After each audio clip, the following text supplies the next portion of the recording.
বেলা তোমাদের দাদা ভাই বাজার থেকে ফুলকপি নিয়ে এসছে, এই গাটি কচু নিয়ে এসছে, লঙ্কা আর এই মাছ নিয়ে এসছে 3 প্রকারের। এটাকে কি মাছ বলে? খোকা ইলিশ। আমরা বলি খোকা ইলিশ, তোমরা কী মাছ বলো জানি না।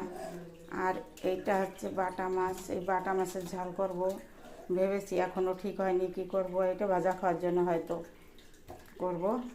তারপর এই মাছের মাথা বলেছিলাম একটু শাকটা রাঁধবে, মাছের মাথা দিয়ে ভালো লাগে, কিন্তু শাক ওনার হয়নি, পাইনি, তাই বললো পুঁই শাকের কথা ছিল।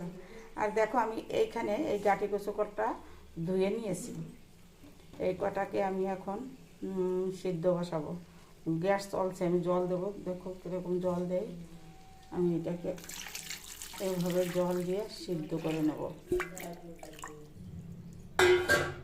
গাটি কচু সিদ্ধ হতে হতে আমার এই মাছ ধোয়া, শাক সবজি কাটা, তারপরে এই বাসন টাসন ধুয়ে নেব।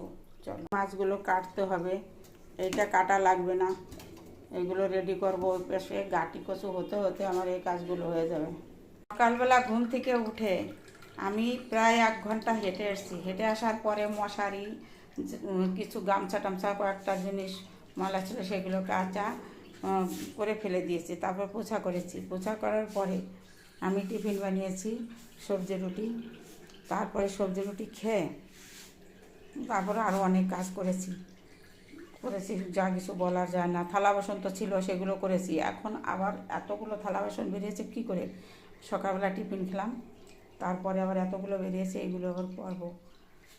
চলো, কথা না বেরিয়ে এই কচু সিদ্ধ হতে হতে এত কাজ করব, কিন্তু আমি যে এই রান্নাটা এই ভিডিওতে দেখাতে পারবো না। এর পরের ভিডিওতে অবশ্যই দেখানোর চেষ্টা করব। তোমরা আমার পরের ভিডিওগুলো দেখতে থাকো আর আগের ভিডিও দেখো। চলো, আমাদের খিদে পেয়ে যায় তাড়াতাড়ি দাদা ভাইয়ের, ওই জন্য তাড়াতাড়ি রান্না দিয়ে চক্করে দেরি হয়ে যায়, ওনার এই জন্য ভালো লাগে না।